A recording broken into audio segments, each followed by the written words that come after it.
കുട്ടികൾക്കൊരു ചങ്ങാതിയിലേക്ക് ഏവർക്കും സ്വാഗതം. ഇന്ന് ഞാൻ നിങ്ങളോട് ശനിപ്പിഴ ദോഷത്തിൻ്റെ കുറിച്ച് സംസാരിക്കാനാണ് വന്നിരിക്കുന്നത്, ഷെയർ ചെയ്യാൻ. ഏഴര ശനിക്കാലം നമ്മുടെയൊക്കെ ജീവിതത്തിൽ ജ്യോതിശാസ്ത്രപരമായി ജ്യോത്സ്യന്മാർ പറയുന്നതും അല്ലാതെ നമ്മൾ കേട്ടിട്ടുണ്ടായിരിക്കും അല്ലേ. ഏഴര ശനിയാണ്, എനിക്ക് വ്യാഴത്തിൻ്റെ ദോഷമാണ്, എനിക്ക് ചൊവ്വയുടെയാണ്, ഇങ്ങനെ പലരും പറയുന്നത് കേട്ടിട്ടുണ്ടായിരിക്കും.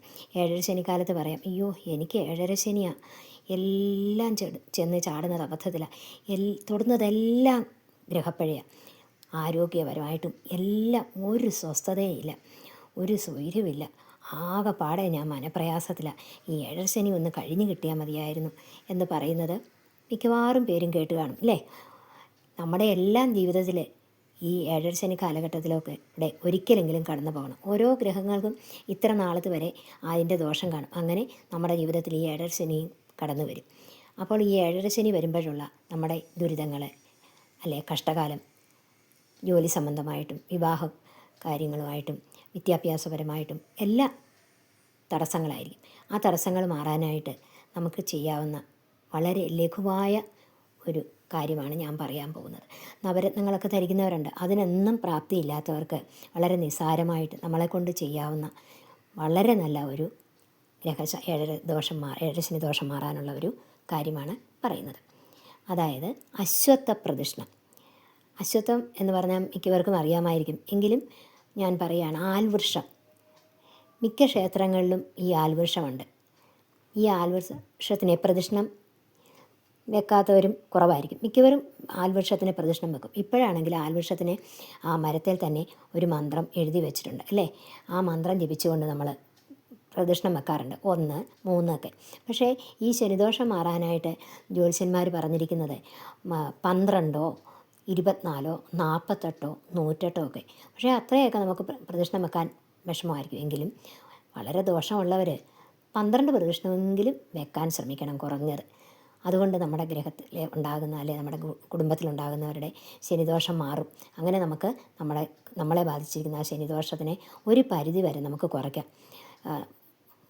വന്നതിനെ മുഴുവനും കൂടെ മാറ്റാൻ പറ്റത്തില്ല അല്ലേ. അനുഭവിക്കേണ്ടതൊക്കെ കുറച്ചൊക്കെ നമ്മൾ അനുഭവിക്കണമെങ്കിലും അതിൻ്റെ ശക്തി കുറയും. കണ്ണേ കൊള്ളേണ്ടത് പിരിയത്തെ കൊണ്ടുവന്ന് നമ്മൾ പറയാറില്ലേ. അതുപോലെ നമുക്കുണ്ടാകുന്ന ആ ഗ്രഹദോഷങ്ങൾ വളരെയേറെ കടുത്തതാണെങ്കിൽ അതിന് വളരെയേറെ ശക്തി കുറഞ്ഞ് നമുക്ക് അനുഭവിച്ചാൽ മതി, ഇങ്ങനെയുള്ള ഈ കർമ്മങ്ങളൊക്കെ ചെയ്താൽ. അപ്പോൾ അത് നിങ്ങൾ രാവിലെ കുളിച്ചിട്ട് ക്ഷേത്രത്തിൽ പോകുമ്പോൾ ഈ ആലിന് പ്രദക്ഷിണം വെക്കുന്നത് നല്ല. പലരും കേട്ടിട്ടുണ്ടാവും, ഈ ആലിന് പ്രദക്ഷിണം വെച്ചാൽ ആരോഗ്യത്തിനും കൂടെ ഉള്ളത് മെഡിസിനിൽ കൂടെ കിട്ടുമെന്നാണ് പറയുന്നത്. രാവിലെ നമ്മുടെ പൂർവികരൊക്കെ ആലിന് പ്രദക്ഷിണം വെക്കുമായിരുന്നു. അതുകൊണ്ടൊക്കെ ആയിരിക്കാം അവരുടെ ആരോഗ്യത്തിനും വളരെയേറെ ഗുണങ്ങളായിരുന്നു. അവർക്കൊക്കെ അസുഖം വരുന്നതൊക്കെ വളരെ കുറവായിരുന്നു. ആലിൽ നിന്ന് താഴോട്ട് വരുന്ന ഓക്സോൺ പോലെയുള്ള മൂലകങ്ങൾ നമ്മുടെ കാലിൻ്റെ പാദത്തിൽ അതുകൊണ്ട് ചവിട്ടി നടക്കുമ്പോൾ വളരെ ഗുണം ചെയ്യുമെന്നാണ് കേട്ടിരിക്കുന്നത്. നിങ്ങളൊക്കെ അത് കേട്ടിട്ടുണ്ടാവും. അപ്പം നമുക്ക് കാര്യത്തിലേക്ക് കിടക്കാം. എന്താണ് ഈ അശ്വത്ഥ പ്രദക്ഷിണത്തിൻ്റെ മന്ത്രങ്ങൾ എന്ന് കേൾക്കാം. കേട്ടിട്ടില്ലാത്തവർക്ക് അറിയാം. ഏതായാലും പ്രദക്ഷിണം വെച്ച് നമസ്കരിച്ച് കഴിയുമ്പോൾ ചെല്ലുന്ന മന്ത്രം പലർക്കും അറിയാൻ ബുദ്ധിമുട്ടായിരിക്കും. മറ്റേത് ആ ആൽവൃക്ഷത്തിൽ എഴുതി വെച്ചുകൊണ്ട് നമുക്ക് പെട്ടെന്ന് കാണാൻ കഴിയും. അപ്പോൾ ആ മന്ത്രം ഇതാണ്: മൂലതോ ബ്രഹ്മരൂപായ മധ്യതോ വിഷ്ണുരൂപിണെ അഗ്രതോ രുദ്രരൂപായ വൃഷരാജായതേ നമഃ. ഈ മന്ത്രം ചൊല്ലിക്കൊണ്ട് കുറഞ്ഞത് 12 പ്രാവശ്യമെങ്കിലും പ്രദക്ഷിണം വെക്കണം. അശ്വത്തിന് ത്രിമൂർത്തി സ്വരൂപമാണെന്നാണ് പറയുന്നത്. ബ്രഹ്മാവിഷ്ണു മഹേശ്വരന്മാരുടെ സ്വരൂപമായിട്ടാണ് അശ്വത്തിനെ ആൽവൃക്ഷത്തിനെ കാണുന്നത്. അതുകൊണ്ട് ഈ മന്ത്രം ചൊല്ലി നമ്മൾ പ്രദക്ഷിണം വെച്ചിട്ട് അടുത്ത ഒരു മന്ത്രം ഞാൻ പറയാം. ആ മന്ത്രം ചൊല്ലിക്കൊണ്ട് നമ്മൾ നമസ്കരിക്കുകയും ചെയ്യണം. പ്രദക്ഷിണം വെച്ച് നമസ്കരിക്കുകയും ചെയ്യണം. അശ്വത്ഥഹൂത ഹുക് വാസോ ഗോവിന്ദസ്യ സദാശ്രയ അശേഷം ഹരമേ ശോകം വൃഷരാജ നമോസ്തുതേ. ഈ മന്ത്രം ജപിച്ചുകൊണ്ട് നമസ്കരിക്കുകയും വേണം. 12 പ്രദക്ഷിണം ഒരുമിച്ച് വെക്കാൻ മേലാത്തവർ ഒരു 3-4 പ്രദക്ഷിണം കഴിയുമ്പോൾ ഒന്നിരുന്നിട്ട് വീണ്ടും ബാക്കി പ്രദക്ഷിണം വെക്കാം. അങ്ങനെ 2-3 പ്രാവശ്യം ഒന്നിരുന്നിട്ട് പ്രദക്ഷിണം വെച്ചാലും ദോഷമൊന്നും ഉണ്ടാവില്ല. പക്ഷേ 12 പ്രദക്ഷിണമെങ്കിലും കുറഞ്ഞത് ശനിദോഷത്തിന് ചെയ്യണം. അങ്ങനെ നമ്മളത് ജപിച്ചിട്ട് നമസ്കരിച്ച് ഈ മന്ത്രവും ജപിക്കൂ. നിങ്ങളുടെ ശനിദോഷത്തിന് വളരെയേറെ മാറ്റം വരും. ഒരുപാട് കഷ്ടപ്പെടുന്നവർക്ക് അത് ലഘൂകരിക്കാൻ കഴിയും.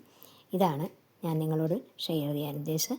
നിങ്ങൾക്ക് ഇത് ഫലം കിട്ടിയെങ്കിൽ നിങ്ങൾ നിങ്ങളുടെ കൂട്ടുകാർക്കോ ബന്ധുക്കൾക്കോ ഒക്കെ ഷെയർ ചെയ്യുക. ആദ്യമായി കാണുന്നവർ ഒന്ന് സബ്സ്ക്രൈബ് ചെയ്യണം. ഇനിയും അടുത്തൊരു വീഡിയോയുമായി നമുക്ക് കാണാം. എല്ലാവർക്കും നമസ്കാരം.